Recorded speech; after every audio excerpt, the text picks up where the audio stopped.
So in today's session, we will be covering out some of the statements which are very important in MySQL. We will be writing our first queries in MySQL. We will understand how to create and manipulate tables, right? In tables, we will understand how to define a table structure, right? And how to manipulate a table, which means that how to add a column, delete a column, rename a column, and things like that. After that, we will cover, in this case, we will not be covering select and limit in current session. That we will leave for the next session because those are your DML commands. Data manipulation language commands we will cover in the next session. In today's session, we will focus our attention on covering only the data definition language commands. What is a data definition language command? I'll come to that in a second. But just setting up the agenda for the day. Today's agenda is to understand what are the basic SQL statements, how to manipulate tables in MySQL, and how to define the structure and how to add columns, rename columns, and manipulate the definition of any given table in MySQL. All right, so let's begin. So obviously, you must be curious about what exactly are statements in MySQL. So statements are nothing but the commands that you give to your underlying database to execute. As I mentioned in the last session, that SQL is nothing but a tool which allows you to communicate with the underlying database. Right? So whichever database you are using, that database is going to store your data in a relational format. In the last session, we have already covered what is exactly a relational database.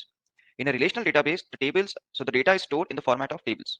And what are tables? Tables are nothing but a data structure in which data is present in rows and columns format. So a statement is nothing but a command that allows you to interact with the data which you have stored in that relational database. Right? So how do you instruct MySQL to basically execute any command that you have? You write your statement that you want to execute with that. So statements are nothing but the set of commands or instructions that you give to your underlying database. So before starting off with the statements, I would like to give you a categorizations based upon the nature of the statement. So in MySQL, the statements are broadly divided into three categories. One is called DDL commands, which are called data definition language commands, right? So it stands for DDL or data definition language commands. Then we have DML commands or data manipulation language commands. And finally, we have DCL commands or data control language commands. So what are DDL commands? DDL commands, as the name suggests, are the commands which allows you to give a definition of your data.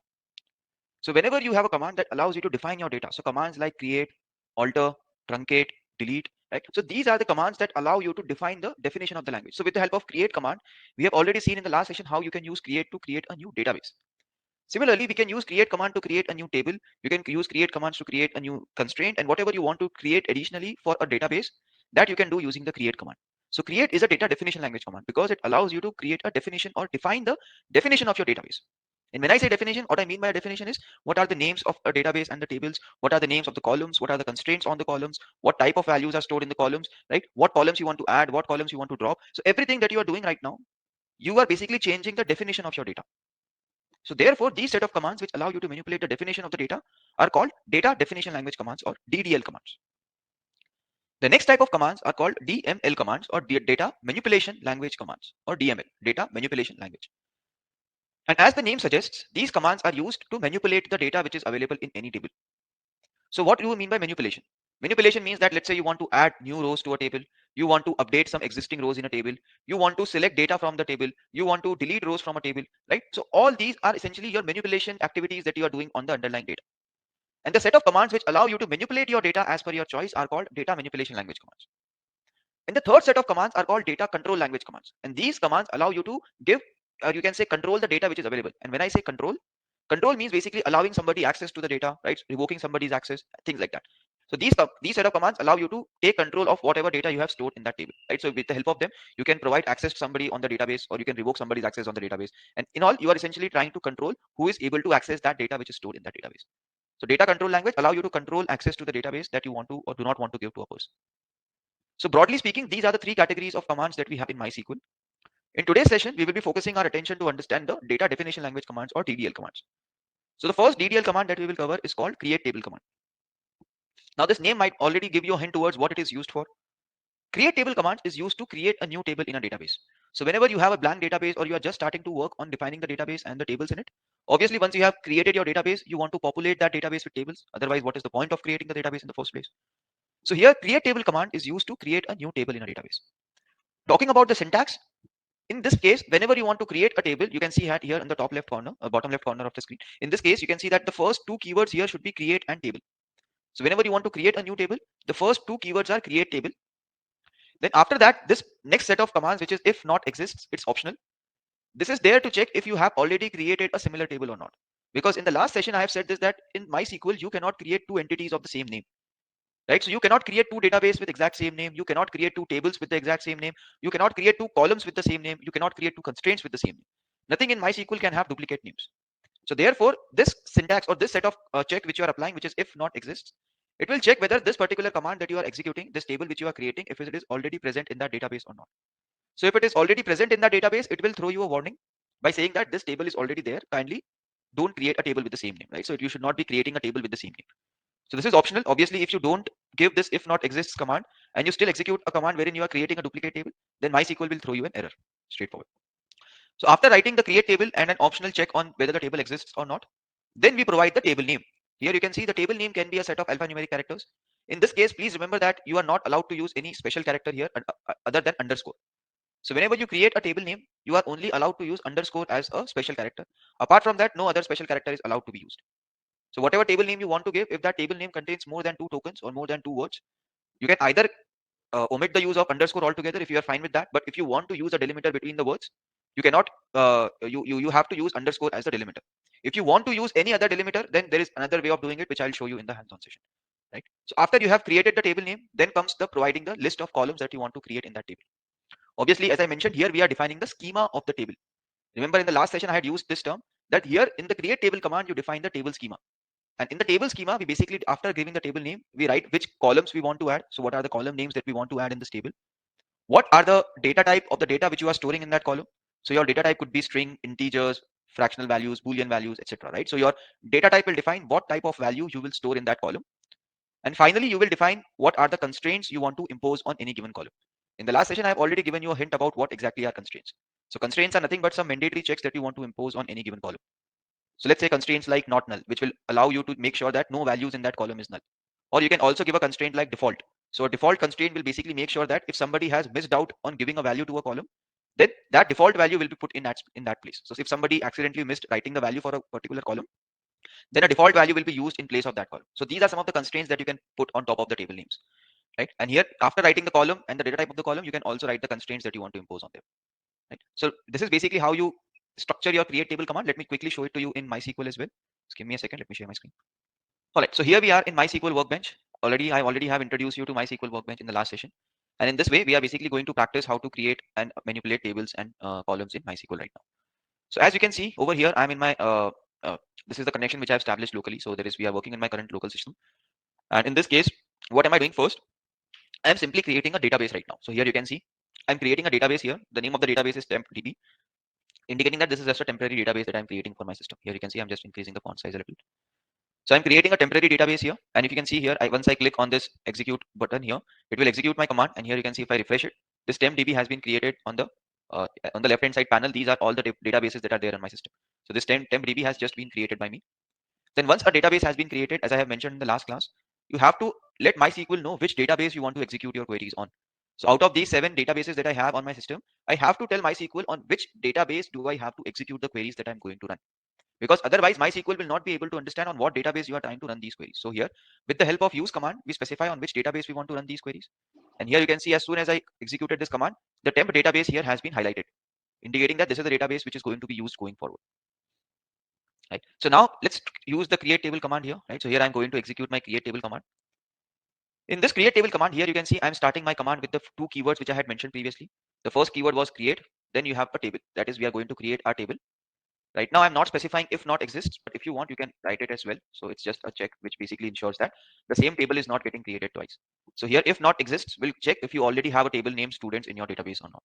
Currently, if you see, this database is completely blank, so we don't have a table called students in our database, so we won't be getting any warning. Then here you can see I'm writing my table name. So my table name is a students table. I'm just creating a students table over here. Now, as I had mentioned, the way you create a table name is basically if you are not using any special character, or you can, so in this case, if you want to write a table name like we had written, that is, you don't want to enclose it between any string characters, then you only have a couple of options, right? So you can either write a name in one single stretch, or in this case, you can use an underscore as a delimiter, right? So you can use underscore as a delimiter. But apart from underscore, if you want to use any other syntax, let's say now you want to use space as a delimiter. So right now, if you use space as a delimiter, what will happen is that you will get an error. Right, so here you can see if I run this command over here, 1 second, if I execute this, you will see that I will get a syntax error at the bottom. So here you can see my last command which I had executed. This command is giving me a syntax error, right? So you can clearly read this error here, which is saying you have an error in SQL syntax. And why is this incorrect? This is incorrect because right now in this particular format, what MySQL is considering is that your table name is student, but data is being treated as yet another command. And this is not a correct SQL statement because this is syntactically not a correct SQL statement. So if you want to create a table name which has student space data as the name, in that case you have to enclose it between these special characters called backticks. So these are basically like, consider them to be your MySQL way of letting it know that this is a complete single unit, right? So in this case, whatever you are enclosing between these backticks, by the way, these special characters are available on top of your keyboard here. So just below escape key, there is a special character called tilde, right? So in that special character itself, you will find another character which is backtick. So on your keyboard, it is available just above the tab key or just below the escape key. So this is basically available over there. And if you enclose anything in between these two ticks, MySQL will consider this entire set of characters at one single unit, and it will treat it as a normal string operation, right? So it will not treat it as any SQL command. It will just treat it as a normal name for any entity that you are assigning it to. So this will consider it to be a normal name that you are giving. So now if I run this, you will see that here no error will come. So here you can see there is no error which is coming. And if I refresh this particular set, here you can see a table has been created, and the name of this table is student data. All right, so here you can see this table has been created with the name of student data. Earlier on it was not getting created because we were not specifying these backticks, because of which SQL was thinking that your table name is student, but there is yet another command that you are giving called data, which is not syntactically correct in this particular create table command. So therefore you will get an error immediately over there. All right, so after that, you can see once I have given my table name, then I am specifying the columns that I want to keep in these tables. The first column is roll number. Here you can see this is, as I said, you can use underscore as a delimiter directly. You don't have to enclose it between backticks. After that, I'm specifying the type of the values which I'm storing in these columns. Here you can see I'm specifying type as big integers. In MySQL, there are multiple type of numerical data types that you can use. Big integer is often used when you want to store big integers in any given column, right? So as the name suggests, whenever your column has requirement to store huge integers in it, then you are going to use big integers as the data type. There are integers available as well. Here you can see in age column, I'm using the normal integer. But sometimes what happens is that the amount of space which is allocated for each integer, I think it's only 4 bytes. So if any integer requires more than 4 bytes of memory, then it will not properly be stored in this case. So therefore we use big integer in its place, because big integers allows us to store much bigger integers which cannot be stored in 4 bytes. So here you can see sometimes depending upon the type, you need to use some other you can say variations of the same data type. So here the column name was roll number, then I specified the type of the value, and finally I'm specifying a constraint of primary key. So primary key is a constraint which specifies that this roll number column will be my primary key of this table. I have not yet discussed in detail what exactly is a primary and a foreign key. That we will cover in the following videos. But just to quickly give you a overview of what is this. So a primary key, whenever you impose a constraint of primary key, it makes sure that no value in this column is duplicate, right? So whenever you keep a constraint of primary key in any column, it makes sure that there is no duplicate value in this column, and there are no null values in this column as well. So by default, a primary key constraints applies two constraints. The first constraint which it applies is to ensure that no value is duplicate in this column, because we know that no two students should have the same roll number. So therefore, it will first apply a constraint of unique, which will make sure that all values in this column are unique. And secondly, it will apply another constraint which will check that no value in this column should be null. So these two constraints will be automatically applied on this roll number column by applying one single constraint of primary key. After that, I'm creating another column called name. So this will store the name of a student. Here you will find that I'm enclosing these in backticks. Now, why am I enclosing them in backticks? Because in MySQL, name is essentially a function which is used by strings. Here you can see as soon as I remove the backticks, this name is getting treated as a MySQL function. So ideally, if you don't want to avoid this mistake happening in the syntax, so what you can do if you want to avoid MySQL in interpreting any of the inbuilt functions here, because obviously when you create a table name, sometimes it might be required you to use a name which MySQL is already using for some purpose, right? So therefore, as you can see here, create table if not exists, all of them are MySQL keywords which it uses to perform an operation. And if you are doing, or if you are using or creating some content which requires you to use these keywords, then you will have to enclose them in backticks if you want to, make sure that MySQL is not interpreting them as its own set of commands. So if you enclose them in backticks, then they will be treated as normal string values like this roll number, age, and gender, right? So it will not treat them as any SQL keyword. Rather, it will just take it as a normal column attribute name which you are giving it to this particular column. So this is the column name, and we are specifying the data type of this column. This data type is variable character, meaning that the name will be a data type which can hold variable number of characters. Here characters means any alphanumeric special whatever characters you want to give, right? Because your name could contain anything, right? So therefore here you have a variable character, and in brackets you specify what is the maximum length of this variable character. So in this particular case, we are limiting the number of characters in a name to 20, because we don't want to give too much headroom to anybody to keep on utilizing the characters. We want to control the size of the columns as well. So therefore we are limiting the number of characters in a column to 20 only. So in this case, if you have more than 20 characters in a name, then it will only truncate it to the first 20 characters. So in case if somebody has more than 20 characters, in that case it will just truncate the number of characters to 20 only. It will not exceed beyond 20. The third column here is age, which is of integer type. Obviously, in age of a person is in integers. Then we have gender. So gender usually requires only one character to be specified, M for male, F for female, right? So therefore we are the data type which we are specifying here, we are using character data type, and the number of characters which we will use here is only one single character. So for every unit, for every value in this column, we will only use one character to specify its value. So it might be M, it might be F, it might be T, right? So for some third gender. So therefore here you can see gender is specified using character over here. And finally, hobbies is another variable character column because a person can have variable number of hobbies. So we want to give a slightly more headroom here to somebody who wants to keep a list of more number of hobbies. So we are specifying 50 characters here, which means a person has 50 characters to create a list of all of his or her hobbies. And once you can see that here, this is basically we have defined the entire table schema. Please remember one thing, that after writing the table name, the columns and the constraints and everything should go within these circular brackets. So here these round brackets are mandatory. So after writing create table and table name, you have to mention these round brackets, and within these round brackets you will specify the column names and constraints and the type of the columns. And between each pair of value there should be a comma, right? So here there should be a comma after the end of each column definition. After you have defined the first column, write a comma, then write other definition, then third. And it is not mandatory that you have to write everything in new line. No, if you want, you can give this entire command in one single line. I have written it like this because it makes it much easier on the eye to read, right? If I had written this entire command in one single line, then it would become very difficult for somebody to read and keep in memory the entire thing which has happened. So just to make it aesthetically more easy to read, so therefore I have just divided this command across multiple lines, but it is not at all mandatory to do it. If you want, you can write the entire command in one single line. What all things are mandatory, I have already specified. That is, these round brackets are mandatory. Then you have to keep a comma in between every successive column definition. And finally, once your entire command is complete, once you have written the command, then you have to terminate a command with a semicolon. Right? So after each command, you have to write a semicolon. The semicolon, whenever you write a semicolon, it basically tells MySQL that this command is complete, and then you can execute everything which is basically just before the semicolon. So here you can see from here till here is our create table command, right? And this create table command will immediately create our student data here. So this is the table which we have created. In this table, we have these columns which you can see one by one. This is roll number, name, age, gender, and hobbies. So if you click on any column, you will get some definitions, or you can say what are the constraints and what all properties are applied to each column. So here you can see roll number. The definition is of roll number, and it is a primary key column. That's why it has PK written against it. This is a big integer which has 20 characters. So if you want to know any additional information about a column, then in that case, you can simply click on it and it will tell you about what is the type of the value which is stored in it. Right? So here the bottom is basically some information tab. So this tab here tells you some information about any entity which you have clicked on. So here you can see this is a schema of temporary DB. Hope it's clear, right? So next we will move on to the next command that we have to discuss. One second. Let me share the screen. Next, we want to discuss another command which is called truncate table command. Now, as the name suggests, a truncate table command is used to truncate the data which is present in a table. So whenever you have created a table, but you are to empty that table completely, right? That is, you want to delete the entire data which is available in that table. So a truncate table command is used to truncate the data inside a table, but not the table itself, right? So in this particular case, here you can see the syntax is pretty straightforward. The syntax for truncate table command is to write the truncate table keyword and table name which you want to truncate.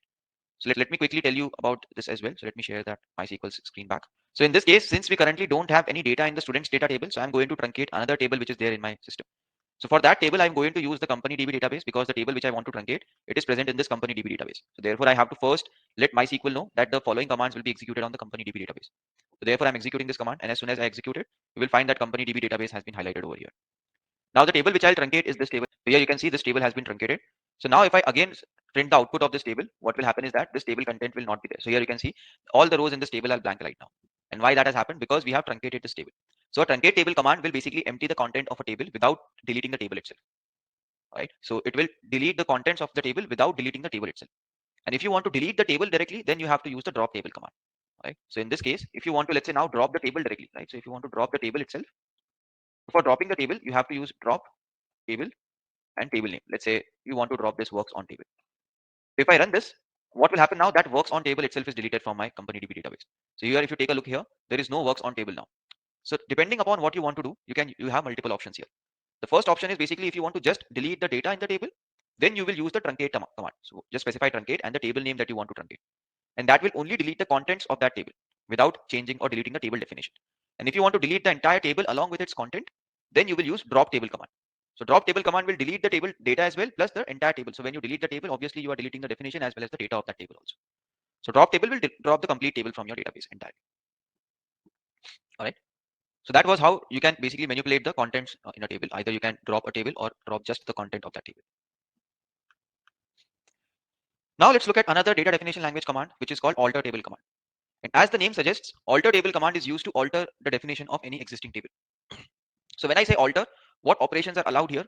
So operations like adding new columns, or dropping existing columns, or modifying the data type of existing columns, or renaming columns, renaming tables. So all these operations that I just mentioned, in these operations you are altering the existing tables directly. So that's why the command goes like alter table.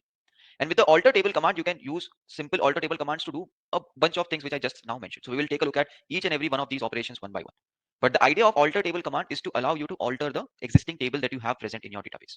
That is the primary use of alter table command. So first operation that we will use for alter table is to add a new column in the table. All right. So in the alter table command, you have to specify, or you can use it to add a new column in a table.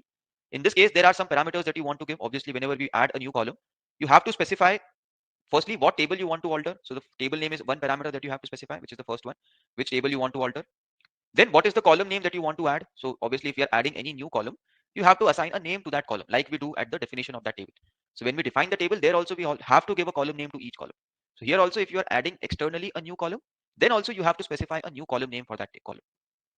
After that comes the column definition. In column definition, you include the data type of the values in that column and the constraints that you have to apply on that column. Similarly, how you had done in the table schema creation phase, right? So there also we had defined the column name, the data type, and the constraints. Here also, if you have to add a new column, then you have to specify the column name, the column data type, and the constraints if you want to apply any constraints there, right? So then comes the constraints, and finally, you can even specify the location where you have to add this column. Let's say you want to add this column first, so it will basically append that column and make it the first column of that table. Or let's say you want to add a column after a specific column. Let's say you already have a column called first name and you want to add a new column called last name. So obviously first name and last name, these two columns should always come one after the other. Like, so speaking from the perspective of a user, it will make much more sense if these two columns came just one after the next. So now imagine that you already have a column of first name in your table and you want to add a new column of last name. So here you can specify that, okay, add this new column after first name column, so that MySQL will actually insert that column just next to the first name column. So adding a column, you have these many parameters that you can work around with. So let me go back to MySQL workbench and let's practice this command as well. So here you can see I'm again going back to the temporary DB to just manipulate the data which is available in temp DB. So here I'm again working on the temp database which I had created. Now I will first show you how to add a new column in a table. So here you can see alter table command, right? So in this case, first I'll show you how to add just one single column at a time. So here I'll write first alter table command. After alter table command, you will have to write the table name that you want to alter. In this case, the table name that we are altering is actually student data. That's because I just had changed it previously. Then you write the add column keyword, because after you write that you want to alter a table, you have to write the operation that you want to execute in this alter table command. So currently the operation that we are executing is to add a new column in this table. So in this case, in the student data table, we already have these columns. We have roll number, name, age, gender, and hobbies. We already have these columns available. So let's add a new column here, and that new column could be your, let's say, your hometown, right? So let's add a new column called hometown in the student. And here you can see I specified the column name. After the column name, I'll specify the type of the value. So this will be a variable character. Let's say the maximum length of a town can be of 10 characters. So I'll specify the length here to be variable characters of 10 length. And now if I want to write any constraints, I can write the constraints that I want. Let's say there is one constraint called not null. This not null constraint will ensure that no value in this column is null. Right now we don't want to impose such a constraint anywhere, so I'll just remove it from here. But here you can see these are the columns that I have written. And after that, you can specify where you want to insert this. So let's say you want to insert it after age column. So in this case, what it will do, it will alter this table called student data. It will add a new column of hometown whose data type here is of variable character, and it will insert this column after my age column. So if I execute this command here, and if I refresh this schema here, so you will see that immediately after age, there is a new column inserted called hometown.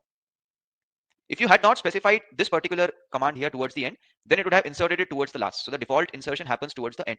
But here, since we have specified that I want to insert this column immediately after the age column, so it will come here and insert hometown immediately after the age column. So this is how you insert one column at a time. So if you want to insert one column at a time, simply come here, write the alter table, then table name that you want to alter, then specify what column you want to add and the definition of that entire column.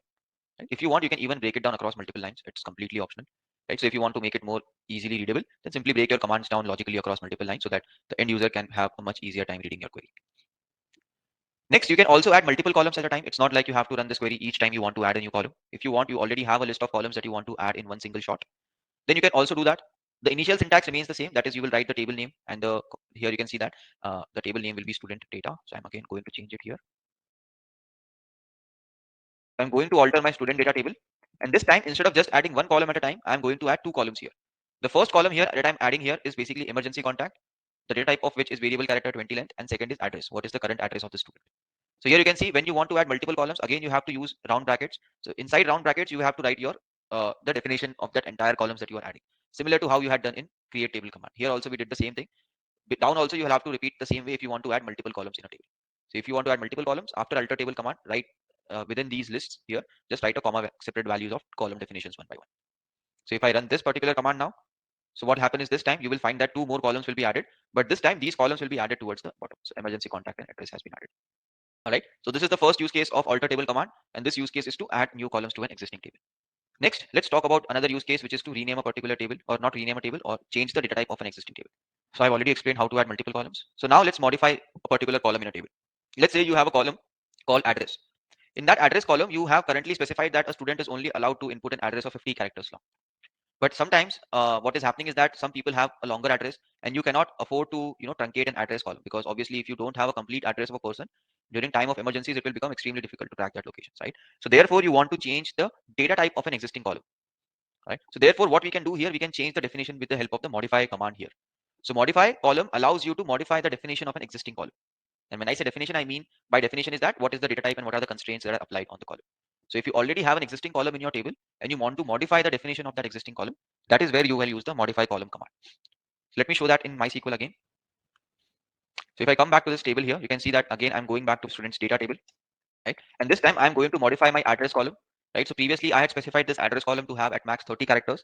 But let's say now I find that 30 characters are not going to be enough. I want to increase the limit to some other value. So I will change the data type of this column by specifying here the column name. So the syntax is pretty straightforward. You write the alter table and the table name. Then you write the modify keyword. And what you want to modify, you want to modify the address column here. So I will write the address column over here and then simply specify the data type of the column that you want to change it to. So in this case, I want to change it to a variable character with maximum 50 characters this time. Right? This will give you a lot more headroom to work with. So if I run this now, right, and I refresh this column here, so now what will happen if you get a look at address this time? So address now has variable character length of 50 units. Earlier on it had 30 characters. Now it has changed its type to 50 characters now. The next implementation that you want to discuss is to rename columns in tables. So just like how you have currently added columns and modified their definition, if you are unhappy with a column name, you can even use rename column command to rename the column name to some other value. So this will not change the definition. If you want, you can change the definition as well. So in this case, here you have options available. That is when you are renaming. So renaming is like basically deleting an old column and creating a new column using the values from the old column. So whenever you create a new column here or you rename a column, what you will find is that when you rename it, you are also allowed to change the definition of that column as well. So let me show it to you by practicing only, right? So let me go back to our MySQL workbench, and there I'll showcase how you can rename an existing column in a table as well. So if you take a look here, I'm specifying the alter table command, right? So here you can see the syntax is alter table, then the table name here. Again, I have to change it to student data. Sorry for this. Now I will alter this table here called student data. And now comes the part wherein I'll specify how to rename a column. So when you rename a column, the command which you will use is change column, right? So the way you are allowed to rename a column is to you have to specify a command called change column. So change column basically means that you will change an existing column to a new column. So how it is done? You basically write the change column command. After the change column command, you specify which column you want to change. So currently I want to change my emergency contact column. Let's say I want to rename it to some other value. So I will specify the column name, which is emergency contact, and the new column definition that I want to change it to. So in this case, I want to change it to a column called contact, which has variable character length of 10 units. So instead of writing emergency contact, I simply want to specify it as contact here. And the length of this is variable characters of 10 units now. So this will basically change the name here from emergency contact to simple contact over here. And this will alter this particular table and change the or rename this column. So by default, you are not allowed to modify anything in place in MySQL. So what will happen is that it will delete the old column, create a new column, and copy the values from the old column to the new column. All right. So that is how the operation will work underneath. So that is why the command name is different. Although you are doing a rename operations from your perspective, but from SQL's perspective, the operation takes a couple series of steps to change its name. That is, it will create a new column with the specified type, then it will copy the contents of the previous column to the new column, and then it will delete the old column. So that is how rename column works in between. And that is how you can rename an existing column to some new value. The last operation that we will discuss here is to alter the table and to rename an entire table itself. So if you want, you can even rename complete tables in MySQL. So in order to rename tables, you have option or a command to rename a table. So here the syntax goes like this. That is, you write the alter table command, then the old table name. Obviously, right now, if you've seen that, I have been renaming the table. Let's say I want to rename my old table from student data to some new value called student. Right now, I just want to rename it to a new value called student. So what it will do, it will take this old database, right? Sorry, it will take this old table and just rename it to a same new table called student. So when you want to rename a table, you have a command called rename. And the syntax is you write the rename to table name. So what table name you want to rename it to. You run it, and now if you refresh it, you will find that the table has been renamed over here. So you can see that earlier on this table name was student data. Now it has been renamed to students table.